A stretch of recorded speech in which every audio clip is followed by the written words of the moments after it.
नमस्कार, सुप्रभात। बहुत बहुत स्वागत है आप सभी का। आप देख रहे हैं सुबह 9 बजे। मैं हूं प्रीति सिंह। अगले आधे घंटे में तमाम अहम खबरें आपके पास होंगी। आइए शुरुआत करते हैं मुख्य समाचारों के साथ। संसद के शीतकालीन सत्र के तीसरे हफ्ते की आज से शुरुआत। ई सिगरेट पर पाबंदी से जुड़े विधेयक पर राज्यसभा में चर्चा रहेगी जारी। एसपीजी संशोधन बिल भी एजेंडे में शामिल। 2 केंद्र शासित प्रदेशों दादर नागर हवेली और दमन दीव का विलय करने वाले विधेयक पर भी होगा विचार।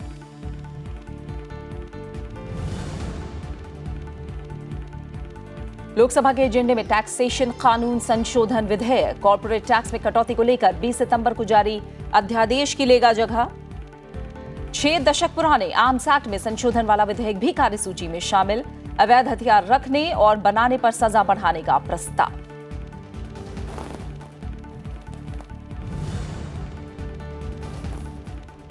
नवंबर में जीएसटी संग्रह का आंकड़ा 1 लाख करोड़ रुपए के पार। बीते साल इसी महीने के मुकाबले 6% की वृद्धि। जीएसटी लागू होने के बाद से तीसरा सबसे ज्यादा कलेक्शन।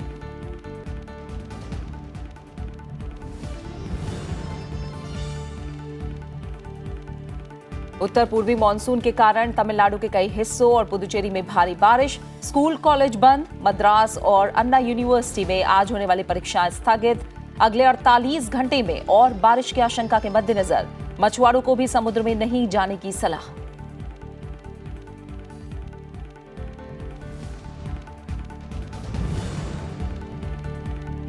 और नेपाल की राजधानी काठमांडू में 13वें दक्षिण एशियाई खेलों की रंगारंग शुरुआत। 10 सितंबर तक चलने वाले टूर्नामेंट में 487 भारतीय खिलाड़ियों का दल शामिल। 7 देशों के 2700 से ज्यादा एथलीट 26 स्पोर्ट्स इवेंट में ले रहे हैं हिस्सा।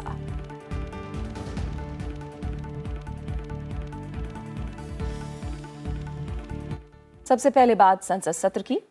शीतकालीन सत्र के तीसरे हफ्ते की आज से शुरुआत हो रही है और दोनों सदनों के एजेंडे में आज महत्वपूर्ण विधायी कामकाज शामिल है। राज्यसभा के एजेंडे में 3 अहम विधेयक शामिल हैं। ई सिगरेट पर पाबंदी से जुड़े विधेयक पर राज्यसभा में चर्चा जारी रहेगी। इसके अलावा एसपीजी संशोधन विधेयक 2019 और 2 केंद्र शासित प्रदेशों दादर नागर हवेली और दमन दीव का विलय करने वाला बिल भी एजेंडे में शामिल है। बात लोकसभा की करें तो लोकसभा के एजेंडे में 2 अहम विधेयक शामिल हैं। इनमें 6 दशक पुराने आर्म्स एक्ट में संशोधन वाला विधेयक और टैक्सेशन कानून संशोधन विधेयक शामिल है। दोनों विधेयक विचार और पारित किए जाने के लिए एजेंडे में है।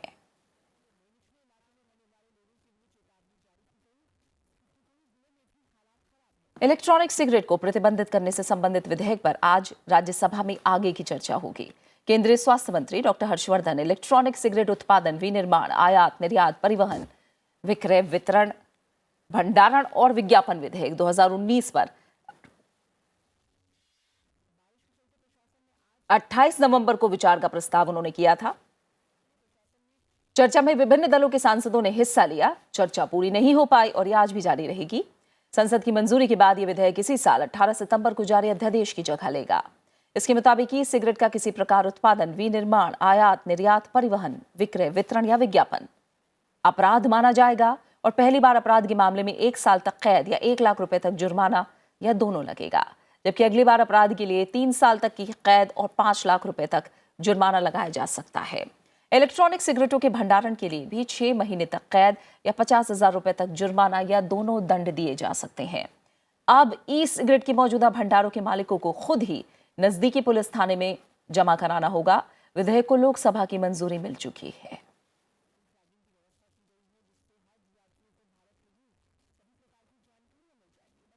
विशेष संरक्षा ग्रुप यानी एसपीजी संशोधन विधेयक भी आज राज्यसभा के एजेंडे में है।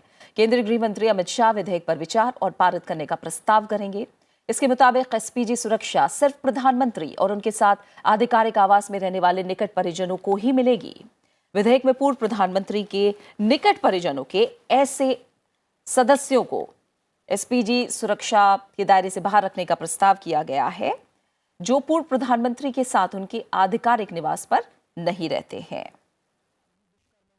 साथ ही किसी भूतपूर्व प्रधानमंत्री और उनके आवंटित आवास पर निवास कर रहे निकट परिजनों को 5 वर्ष तक की अवधि के लिए ही ये सुरक्षा दिए जाने का प्रावधान किया गया है। प्रतिष्ठित एसपीजी कमांडो देश के प्रधानमंत्री, उनके परिजनों, पूर्व प्रधानमंत्रियों और उनके परिवार के सदस्यों की सुरक्षा का जिम्मा संभालते हैं। सुरक्षा संबंधी खतरों के आधार पर ये सुरक्षा दी जाती है। इसके अलावा 2 केंद्र शासित प्रदेशों दादर नागर हवेली और दमन दीव का विलय करने वाला विधेयक भी आज राज्यसभा के एजेंडे में शामिल है। गृह मंत्री अमित शाह दादर नागर हवेली और दमन दीव केंद्र शासित प्रदेशों का विलय विधेयक 2019 पर विचार और पारित करने का प्रस्ताव करेंगे। गुजरात के पास पश्चिमी तट पर स्थित इन दोनों केंद्र शासित प्रदेशों का विलय बेहतर प्रशासन और विभिन्न कार्यों के दोहराव की जांच और निगरानी के उद्देश्य से किया जा रहा है। दोनों केंद्र शासित प्रदेशों में केवल 35 किलोमीटर की दूरी है, लेकिन दोनों प्रदेशों में अलग अलग बजट और अलग अलग सचिवालय हैं। विधेयक को लोकसभा की मंजूरी मिल चुकी है। टैक्सेशन कानून संशोधन बिल आज लोकसभा के एजेंडे में शामिल है। वित्त मंत्री निर्मला सीतारमण कराधान विधि संशोधन विधेयक 2019 पर विचार और पारित करने का प्रस्ताव करेंगी। इस विधेयक में विनिर्माण क्षेत्र में उतरने वाली नई देसी कंपनियों के संबंध में टैक्सेशन के वर्तमान प्रावधानों में संशोधन के प्रस्ताव हैं। सरकार ने विनिर्माण क्षेत्र में आने वाली घरेलू नई कंपनियों के लिए कॉर्पोरेट आयकर की दर घटाकर 15% करने का फैसला किया था। यह विधेयक आयकर अधिनियम और वित्त अधिनियम 2019 के कुछ उपबंधों में संशोधन के लिए 20 सितंबर को जारी अध्यादेश की जगह लेगा। अध्यादेश के जरिए कॉर्पोरेट टैक्स को बिना इंसेंटिव के घटाकर 22% और नई मैन्युफैक्चरिंग कंपनियों के लिए 15% कर दिया गया था। 6 दशक पुराने आर्म्स एक्ट में संशोधन करने वाला विधेयक भी लोकसभा के एजेंडे में है। गृह मंत्री अमित शाह आर्म्स एक्ट 1959 में संशोधन करने वाले विधेयक पर विचार का प्रस्ताव करेंगे। संशोधन विधेयक में अवैध तरीके से प्रतिबंधित हथियार रखने और बनाने के लिए सजा बढ़ाने का प्रस्ताव किया गया है। विधेयक में प्रावधान है कि कोई भी व्यक्ति अधिकतम 2 आग्नेयास्त्र यानी फायर आर्म्स रख सकता है। फिलहाल 3 तक हथियार रखने का प्रावधान है। विधेयक के मसौदे के अनुसार 2 से ज्यादा हथियार रखने वालों को तीसरा शस्त्र अधिकारियों या अधिकृत शस्त्र विक्रेता को संसद द्वारा संशोधन मंजूरी होने के बाद 90 दिन के भीतर जमा करना होगा। विधेयक के अनुसार सरकार का आयुध अधिनियम 1959 की धारा 25(1)(a) में संशोधन का प्रस्ताव है। इसमें प्रतिबंधित हथियार बनाने, बेचने, मरम्मत करने और रखने के मामले में 14 साल तक की कैद से लेकर व्यक्ति के शेष जीवन तक उम्र कैद का भी प्रस्ताव है। सीधे आइए संसद भवन परिसर में रुक करते हैं। हमारे संवाददाता कृति मिश्रा हमारे साथ मौजूद है। कृति, शीतकालीन सत्र के तीसरे हफ्ते की आज से शुरुआत है और ई सिगरेट पर पाबंदी से जुड़ा विधेयक पर राज्यसभा में चर्चा जारी रहनी है। एसपीजी संशोधन बिल है, दादर नागर हवेली और दमन दीव का विलय करने वाले विधेयक पर भी विचार होना है। कुल मिलाकर उच्च सदन में कितना अहम रहेगा ये दिन? जी हाँ प्रीति, देखिए सबसे पहले उच्च सदन की उत्पादकता की बात करते हैं और अगर हम पिछले हफ्ते की बात करें तो उच्च सदन में जो उत्पादकता थी वो 80% से ज़्यादा थी और फर्स्ट हाफ जो विंटर सेशन का है उसकी भी अगर हम उत्पादकता की बात करें राज्यसभा की तो वो भी 80% से ज़्यादा थी और जो स्टार्ट क्वेश्चंस हैं वो तकरीबन 70% से ज़्यादा सदन में आंसर किए गए। तो कहा जा सकता है कि काफ़ी उत्पादक रहा है अभी तक राज्यसभा का जो सत्र चल रहा है। अगर हम आज के एजेंडे की बात करें तो देखिए 3 बेहद अहम बिल हैं। सबसे ज़रूरी बिल है जो बैनिंग ऑफ ई सिगरेट्स का है। देखिए ये पहले ही लोकसभा से पारित हो चुका है और पब्लिक हेल्थ और सेफ्टी के लिए बेहद महत्वपूर्ण बिल है। स्वास्थ्य मंत्री पहले ही कह चुके हैं कि तकरीबन 16 राज्य और यूनियन टेरिटरी ऐसे हैं जो इसको बैन कर चुके हैं और पूरे विश्व में तकरीबन 40 से ज़्यादा ऐसे देश हैं जो इसको बैन कर चुके हैं। इसका जो हेल्थ पर असर देखते हुए तो ये बेहद महत्वपूर्ण बिल है जो आज राज्यसभा में आएगा। इसके अलावा एसपीजी प्रोटेक्शन बिल और दादर नगर हवेली और Daman Diu merger of union territory bill दोनों राज्यसभा में आएगा। इसके अलावा अगर हम लोकसभा की बात करें तो बेहद अहम बिल है जो टैक्सेशन लॉज अमेंडमेंट बिल है। देखिए सरकार लगातार मेक इन इंडिया इनिशिएटिव की बात करती आई है। जिस तरह से यूएस और चाइना में ट्रेड वॉर चल रहा है वो इंडिया के लिए एक बहुत बड़ी अपॉर्चुनिटी है। इसके अलावा सरकार ने एक टारगेट सेट किया है कि साल 2025 तक जो मैन्युफैक्चरिंग का कंट्रीब्यूशन है वो जीडीपी में 25% के पार हो। तो इन सभी को देखते हुए कॉर्पोरेट टैक्स को कम किया गया है। तो ये बेहद महत्वपूर्ण बिल है जो आज लोकसभा में आएगा। इसके अलावा जो फायर अमेंडमेंट बिल है, जो आर्म्स अमेंडमेंट बिल है वो भी आज लोकसभा की कार्यसूची में शामिल है। बिल्कुल, तो तीसरे हफ्ते की आज से शुरुआत है और दोनों ही सदनों के एजेंडे में हम देख रहे हैं काफी अहम विधायी कामकाज आज लिस्टेड है। फिलहाल बहुत बहुत शुक्रिया आपका कृति हमारे साथ जुड़ने के लिए और तमाम जानकारी को संसद भवन परिसर से हम तक पहुंचाने के लिए आपका। आइए कुछ और अहम खबरों का रुख करते हैं। झारखंड विधानसभा चुनाव के दूसरे और तीसरे चरण के लिए प्रचार अभियान तेज हो गया है। बीजेपी, कांग्रेस समेत सभी दलों के दिग्गज नेता प्रचार में जुटे हुए हैं। बीजेपी अध्यक्ष और केंद्रीय गृह मंत्री अमित शाह आज झारखंड में 2 जनसभाओं को संबोधित करेंगे। सबसे पहले अमित शाह पश्चिमी सिंहभूम जिले के चक्रधरपुर में चुनावी रैली को संबोधित करेंगे। इसके बाद उनका पूर्वी सिंहभूम जिले के बहरागोड़ा में भी जनसभा का कार्यक्रम है। वहीं पूर्व कांग्रेस अध्यक्ष राहुल गांधी भी आज झारखंड के सिमडेगा जिले में एक रैली को संबोधित करेंगे। 5 चरणों में से एक चरण का मतदान होने के 2 दिन बाद राहुल की रैली सिमडेगा के कॉलेज रोड स्थित बाजार टांड मैदान में होगी। इससे पहले कल बीजेपी के वरिष्ठ नेता और रक्षा मंत्री राजनाथ सिंह ने राज्य में चुनाव प्रचार किया। उन्होंने दावा किया कि बीजेपी चुनाव में पूर्ण बहुमत हासिल करके फिर सरकार बनाएगी। वहीं जेएमएम के हेमंत सोरेन, आजसू के प्रमुख सुदेश महतो और झारखंड विकास मोर्चा के अध्यक्ष बाबूलाल मरांडी ने भी राज्य में कई जनसभाओं को संबोधित किया। दूसरे चरण में 20 सीटों के लिए 7 दिसंबर को वोट डाले जाएंगे, जबकि तीसरे चरण में 8 जिलों की 17 सीटों के लिए 12 दिसंबर को वोटिंग होनी है। वहीं महाराष्ट्र में कांग्रेस विधायक नाना पटोले को निर्विरोध विधानसभा अध्यक्ष चुन लिया गया है। बीजेपी उम्मीदवार किशन कथोरे के नामांकन वापस लेने के बाद अस्थायी अध्यक्ष दिलीप वलसे पाटिल ने यह ऐलान किया। कांग्रेस ने विधानसभा अध्यक्ष पद के लिए सत्ताधारी शिवसेना, एनसीपी और कांग्रेस गठबंधन के उम्मीदवार के रूप में नाना पटोले के नाम की घोषणा की थी। पटोले विदर्भ में सकोली विधानसभा क्षेत्र का प्रतिनिधित्व करते हैं। वो 4थी बार विधायक निर्वाचित हुए हैं।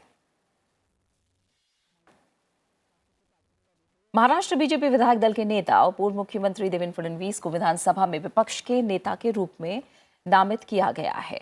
नवनियुक्त अध्यक्ष नाना पटोले ने सदन में ये घोषणा की। इस बीच देवेंद्र फडणवीस ने मुख्यमंत्री उद्धव ठाकरे से फसल नुकसान के लिए किसानों की मांग को पूरा करने की मांग की है।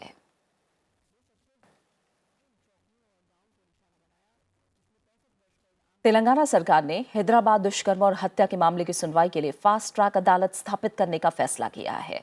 मुख्यमंत्री के चंद्रशेखर राव ने अधिकारियों को इस बारे में निर्देश दिया है। उन्होंने अधिकारियों से कहा है कि इस मामले की तेजी से जांच होनी चाहिए और दोषियों को कड़ी सजा दी जानी चाहिए। मुख्यमंत्री ने कहा कि राज्य सरकार पीड़ित परिवार को सभी आवश्यक सहायता उपलब्ध कराएगी। दुष्कर्म और हत्या के मामले की भयावह जानकारी सामने आने से पूरे देश में गुस्सा है। राज्यपाल, कई मंत्री और नेता पीड़ित परिवार को सांत्वना देने भी पहुंचे। वहीं मामले में प्राथमिक दर्ज करने में देरी के आरोप में 3 पुलिसकर्मियों को निलंबित भी कर दिया गया है। इधर जिला बार एसोसिएशन ने इस मामले में 4 आरोपियों का मुकदमा नहीं लड़ने का फैसला किया है। हैदराबाद में भारी विरोध प्रदर्शन के बाद पुलिस को आरोपियों को रिमांड पर लेने के लिए भारी सुरक्षा के बीच उन्हें चिरलापल्ली जेल में स्थानांतरित करना पड़ा।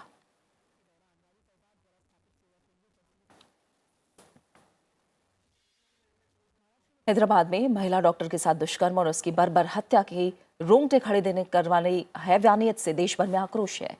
इस मामले में दिल्ली के निर्भया कांड की तरह ही देश भर में महिलाओं की सुरक्षा के मुद्दे को एक बार फिर चर्चा में ला दिया है।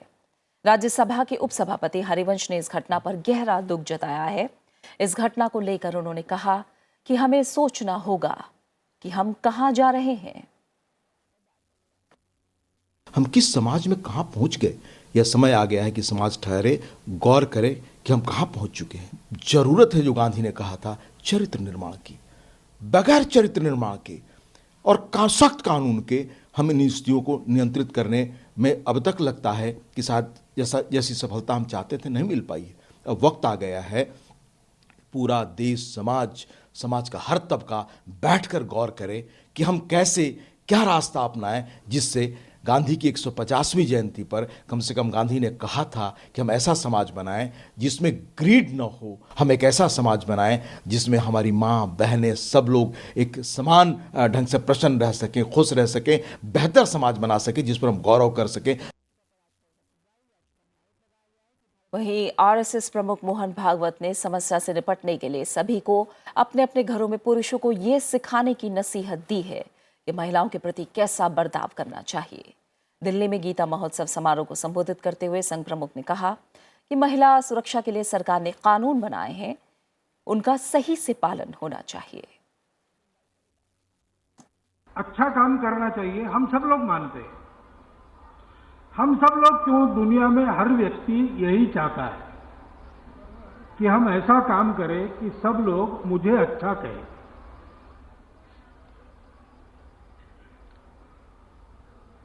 उसमें कुछ लोग होते हैं जिनको अच्छा बुरा कैसे तय करना इसकी समझ होती है।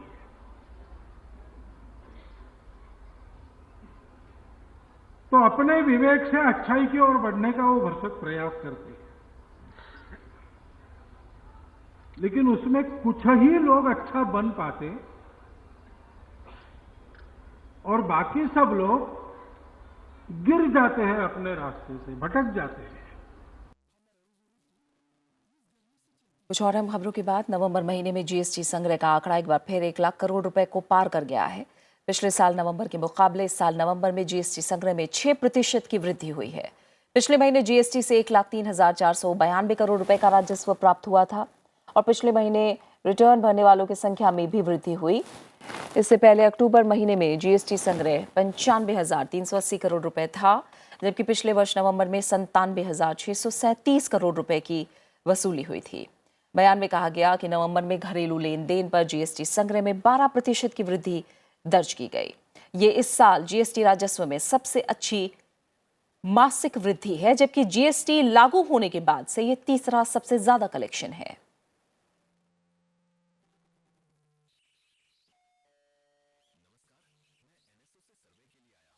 प्याज की बढ़ती कीमतों के मद्देनजर सार्वजनिक क्षेत्र का उपक्रम एमएमटीसी तुर्की से 11,000 टन प्याज का आयात कर रहा है।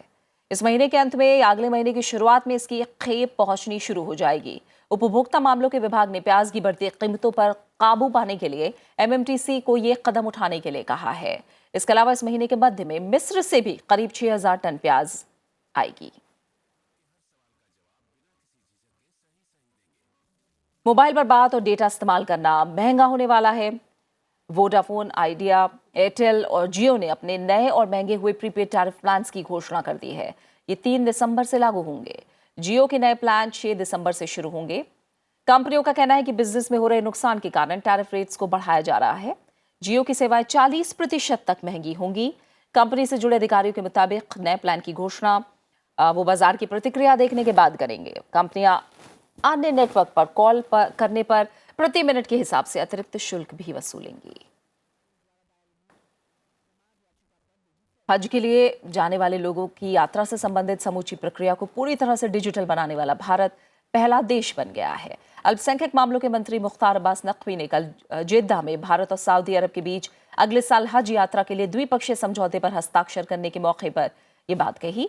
उन्होंने कहा कि ऑनलाइन आवेदन, ई वीजा, हज मोबाइल ऐप, ई मसीहा, स्वास्थ्य सुविधा, ई सामान प्री टैगिंग के जरिए भारत में ही मक्का और मदीना में आवास और परिवहन के संबंध में हज यात्रियों को सभी जानकारी देने का इंतजाम किया गया है। हज ग्रुप ऑर्गेनाइजर्स के नाम से एक पोर्टल भी विकसित किया गया है, जिसमें हज यात्रा पैकेज के बारे में पूरी जानकारी दी गई है।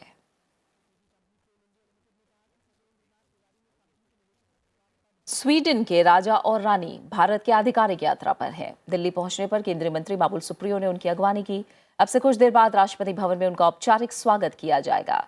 स्वीडन के राजा राष्ट्रपति भवन में राष्ट्रपति रामनाथ कोविंद से भी मुलाकात करेंगे। दोनों देशों के बीच आपसी हितों से जुड़े कई करार होने की उम्मीद भी है। प्रधानमंत्री नरेंद्र मोदी से आज होने वाली मुलाकात में आपसी हितों से जुड़े मुद्दों पर चर्चा होगी। साथ ही एबीबी, आइकिया, एरिक्सन और वोल्वो जैसी कंपनियों के अधिकारियों समेत 100 कारोबारियों का उच्च स्तरीय प्रतिनिधिमंडल भी इसमें शामिल है। प्रतिनिधिमंडल दिल्ली के साथ ही मुंबई में भी स्थानीय उद्योग जगत के साथ बैठक करेगा। स्वीडन की कंपनियों के जरिए भारत में रोजगार के अवसर और निवेश में पिछले 2 साल में 20% से ज्यादा की वृद्धि हुई है। चीन और जापान के बाद भारत स्वीडन का तीसरा सबसे बड़ा व्यापार भागीदार है। विनिर्माण, क्लीनटेक और स्वास्थ्य और चिकित्सा जैसे क्षेत्रों में दोनों देशों के आपसी आर्थिक हित हैं और ये क्षेत्र दोनों देशों के संबंधों को आगे बढ़ा रहे हैं।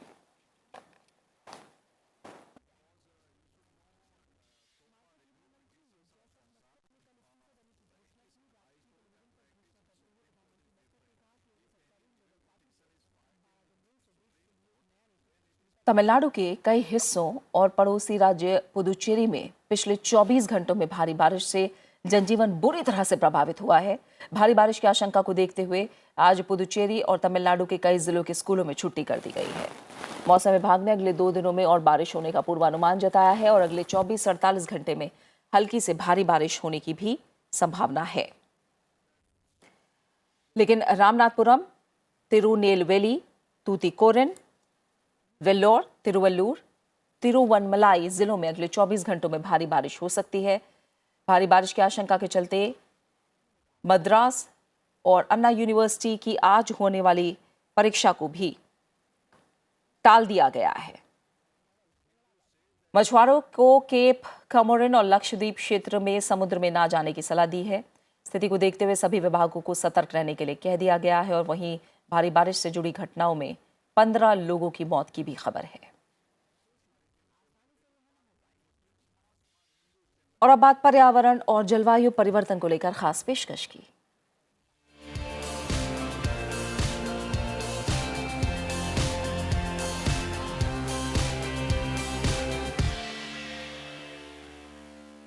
जलवायु परिवर्तन पर आज से स्पेन के मैड्रिड में संयुक्त राष्ट्र की ओर से COP25 शिखर सम्मेलन शुरू हो रहा है। इससे पहले दुनिया भर के छात्रों ने जलवायु परिवर्तन के खतरे को लेकर प्रदर्शन किया और दुनिया के भविष्य को लेकर चिंता जताई। शुक्रवार को मैड्रिड, टोक्यो, मेलबर्न, दिल्ली समेत दुनिया भर के 2000 से ज्यादा शहरों और 153 देशों में छात्र सड़कों पर उतरे। वैश्विक आंदोलन के साथ जुड़कर लाखों लोगों ने ग्लोबल वार्मिंग के दुष्प्रभाव के खिलाफ दुनिया के अलग अलग शहरों में मार्च निकाला और तख्तियों में 1 planet 1 fight, plastic plague our oceans जैसे स्लोगन भी देखे गए। छात्र दुनिया भर के नेताओं से जलवायु परिवर्तन के खिलाफ कड़े कदम उठाने की मांग कर रहे हैं। आज से शुरू हो रहे COP25 सम्मेलन में 200 देशों के प्रतिनिधि शामिल होंगे।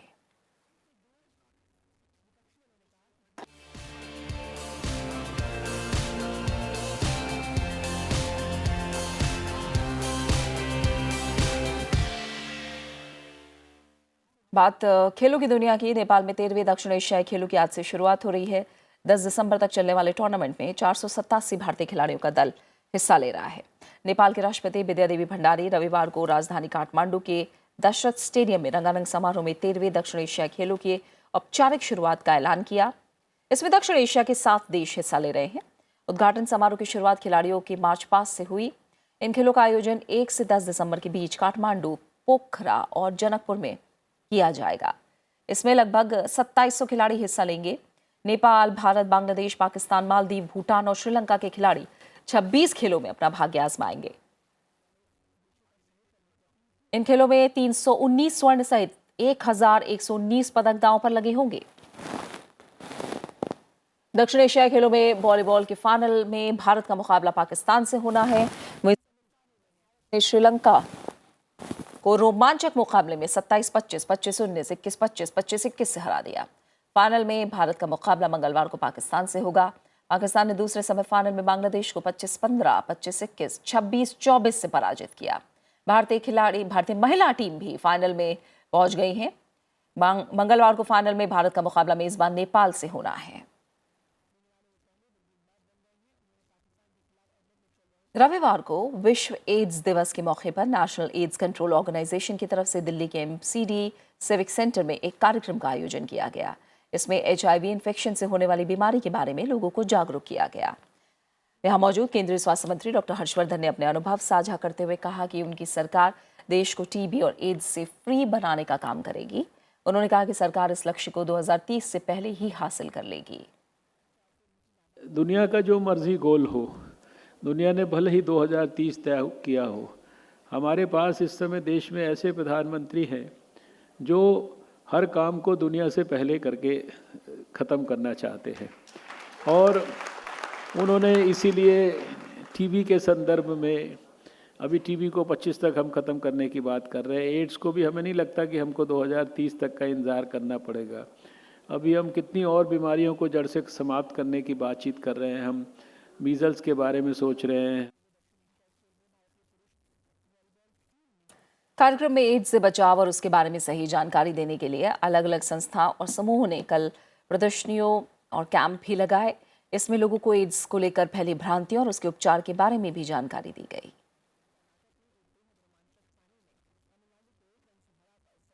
देश में सड़कों पर होने वाले हादसों में अक्सर लोगों की जान चली जाती है। ऐसे में लोगों को जागरूक करने के लिए रविवार को कॉन्स्टिट्यूशन क्लब ऑफ इंडिया ने एक कार रैली का आयोजन किया। फिलहाल आप मुझे दीजिए इजाजत और देखिए इस खबर को। नमस्कार।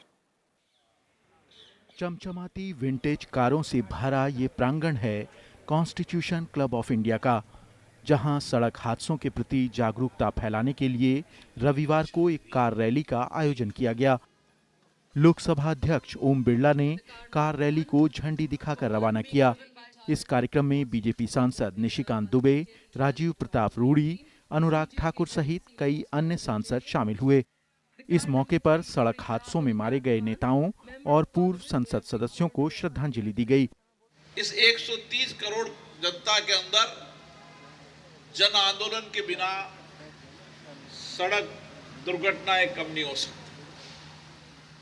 कानून अपना काम करता है, लेकिन कानून से बड़ा भी इतने बड़े देश के अंदर जब समाज जागृत होता है और सब अपनी जिम्मेदारियों को समझते हैं, हमारे दायित्वों को समझते हैं कि मुझे मेरी भी सुरक्षा करनी है और मेरे कारण कोई दुर्घटना ना हो, ये भी मेरी नैतिक जिम्मेदारी है, तो हम निश्चित रूप से सड़क दुर्घटनाओं को कम कर सकते हैं।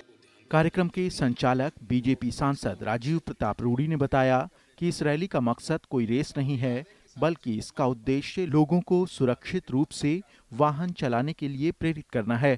हम सड़क पर चलते हैं, आज तक भारत में कोई राइट ऑफ वे नहीं समझता है कि दाहिने तरफ से जाने वाले ट्रैफिक का जाने का अधिकार पहला है। इस प्रकार के कई है। राष्ट्रीय उच्च पथ पर चलने में टमटम से लेकर के, बैलगाड़ी से लेकर के, ट्रॉली से लेकर के दाहिने तरफ चलते हैं। अगर वो सिर्फ बाएं तरफ चलने लगे तो देश के लगभग 20 से 25% दुर्घटना कम हो सकता है। ये सिलसिला बड़ा लंबा है। इसकी भव्यता से हम संवाद पहुंचाना चाहते हैं कि एक विषय है, सिर्फ रेस और रैली नहीं है, एक संवाद है इसके बीच में। इस संवाद को लोगों तक पहुंचाने के लिए हम प्रयास करते हैं। भारत में प्रतिदिन 1000 से ज्यादा सड़क हादसे होते हैं, जिसमें 400 से ज्यादा लोग अपनी जान गंवा देते हैं। ऐसे में कॉन्स्टिट्यूशन क्लब ऑफ इंडिया की ये पहल लोगों के बीच सड़क नियमों और सुरक्षा को लेकर एक समझ पैदा करने का काम करती है। कॉन्स्टिट्यूशन क्लब ऑफ इंडिया की तरफ से आयोजित कार रैली में सड़क दुर्घटनाओं में मारे गए संसद सदस्यों को श्रद्धांजलि अर्पित की गई और साथ ही एक मैसेज भी दिया गया कि सड़क पर चलते वक्त कैसे नियमों का पालन करके हम खुद को और दूसरों को सुरक्षित रख सकते हैं। कैमरामैन श्यामलाल के साथ भरत सिंह दिवाकर, राज्यसभा टीवी, नई दिल्ली।